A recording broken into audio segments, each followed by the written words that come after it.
businesses need to be very carefully regulated and watched over because banking crises can do terrible damage. We forgot that financial markets are not, in fact, calm, rational places, that they really need to be circumscribed. And so we got into this. And one of the really disappointing things I found as the crisis came upon us is it also turns out that we've forgotten a lot of the sort of basic macroeconomics of this kind of problem. What I actually called, depression economics in the book that, in a much revised version, was reissued last year. And I think it's actually, it goes directly to Niall's point here, because let's think about, think about what is actually happening to the global economy right now. What's happening is, on the one side, there has been an abrupt realization by many people that they have too much debt, that they are over-indebted, that they are not as rich as they thought. U.S. households have seen their net worth decline abruptly by $13 trillion, and there are similar blows occurring around the world. So that people, individual households, want to save again. So the United States has gone from approximately a 0 savings rate 2 years ago up to about 4% right now, which is still below historical norms, but suddenly saving is occurring.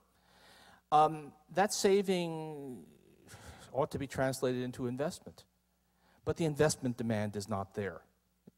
Housing, flat on its back because it was overbuilt. Housing bubbles, not only in the United States, but across much of Europe, collapsed. Many businesses cannot get access to capital because of the breakdown of the financial system.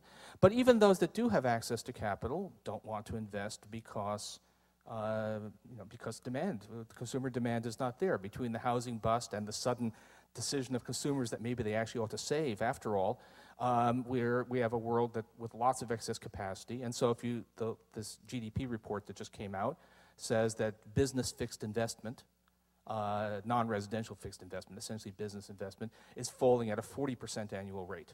So investment is falling through ground. And this causes a problem. Lots of people want to save.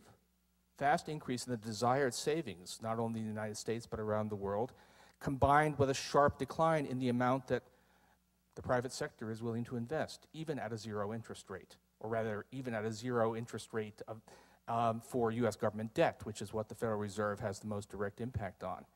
And one way to think about what we have right now is a global crisis caused by a vast excess of desired savings over willing investment. We have a global savings glut. There's just not enough, another way to say it is we have a global shortage of demand. Those are equivalent ways of saying the same thing. So we have this global savings glut, which is why there is in fact no upward pressure on interest rates. There is more savings than we know what to do with. If we ask the question, where will the savings come from to finance these large U.S. government deficits, the answer is from ourselves. At the margin, the Chinese are not contributing at all. So those extra savings are, in effect, the savings that Americans wanted to do anyway, but that U.S. business is not willing to invest under current conditions. That is actually why Keynesian policy works in the short run. It takes excess desired savings and translates them into some kind of spending. If the private sector won't do it, the government will. There is actually no contradiction between the Federal Reserve's actions and the actions of the U.S. government with a fiscal stimulus. It's very much necessary to do both. The Federal Reserve is essentially going out there and playing the role that the private banking system is no longer playing properly by buying a lot of private securities. The federal government is going out there and borrowing and playing the role that businesses are not willing to play by engaging in investment. All that debt-financed infrastructure spending is basically filling the hole left by the collapse in business investment in the United States.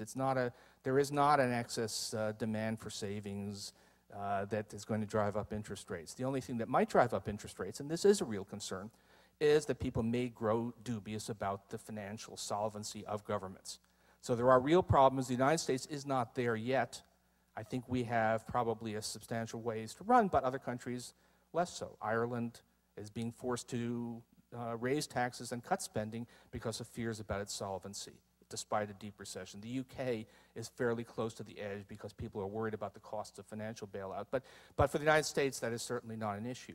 Now, the great concern I have is that although we understand these things fairly well, or at least some of us do, I'm not actually referring to Neil. I'm actually referring to the 38 Republican senators who said that the answer for this is another round of Bush-style tax cuts to cost $3 trillion over the next decade.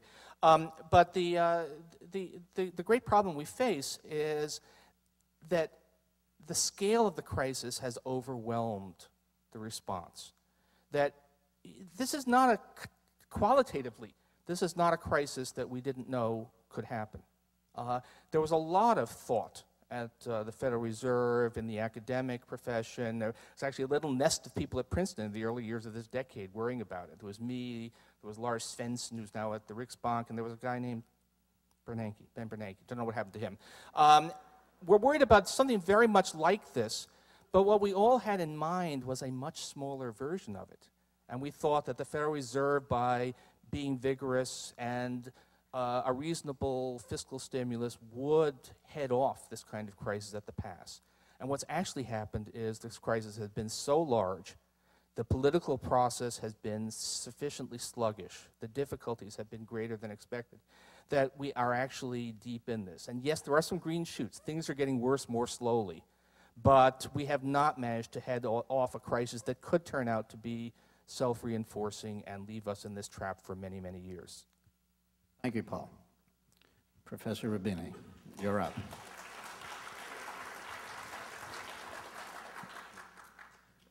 Well, it's pretty clear by now that this is the worst financial crisis and economic crisis and recession since the Great Depression. You know, a number of us were worrying about it a while ago.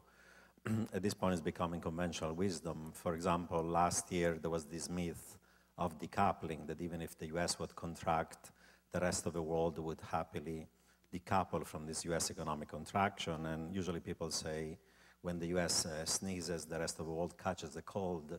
This time around, the US was not just sneezing, a severe case of chronic pneumonia, and first the financial contagion, and now the real contagion has led to an economic contraction from the US to the Eurozone, the UK, Australia, New Zealand, Canada, Japan.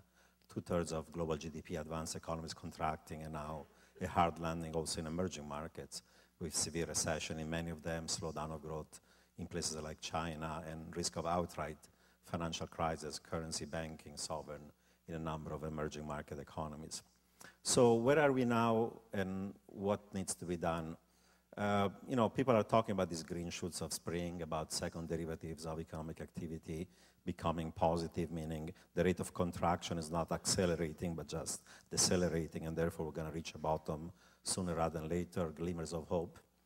But if you look at the data in some sense, and you look at the debate about the shape of this recession, we are in a severe recession right now in the US. A year ago, the consensus was arguing this recession will be short and shallow, V-shaped, lasting maybe 8 months like the last two, 1991 and 2001. And people like myself and others were suggesting that given the imbalances in the financial system, the overborrowing and over-leverage by households and even corporates, this will be more like a U-shaped recession, 24 months or so. And I would argue that, I was arguing there will even a risk of something more severe, an L-shaped recession or deep depression like the one that Japan experienced after the collapse of its real estate and equity bubble in the 1990s. I would say that right now it's obvious that the V is out of the window. We're already in the 17 months of a severe recession. It's already twice as long as the previous two. If this recession was over, even by the end of this year, it will be 24 months, meaning 3 times as long and more like 6 times as deep as any previous one in terms of output collapse. And if you look at employment in industrial production and other things, even worse than that, looks like almost like a near depression. So the V is out of the window. I would say that the good news is probably that the very aggressive actions by the policymaker in the US and around the world. I think that 6 months ago there was a risk of a near depression, and the policymaker finally got religion, looked into the abyss. The economy was contracting 6% plus US around the world, and now they decided to use almost of the weapons in their arsenals, guns, bazookas, missiles, artillery, you name it, monetary, fiscal, credit, 20 different programs. Because of that, I think that the risk of a near depression has been somewhat reduced. I don't think that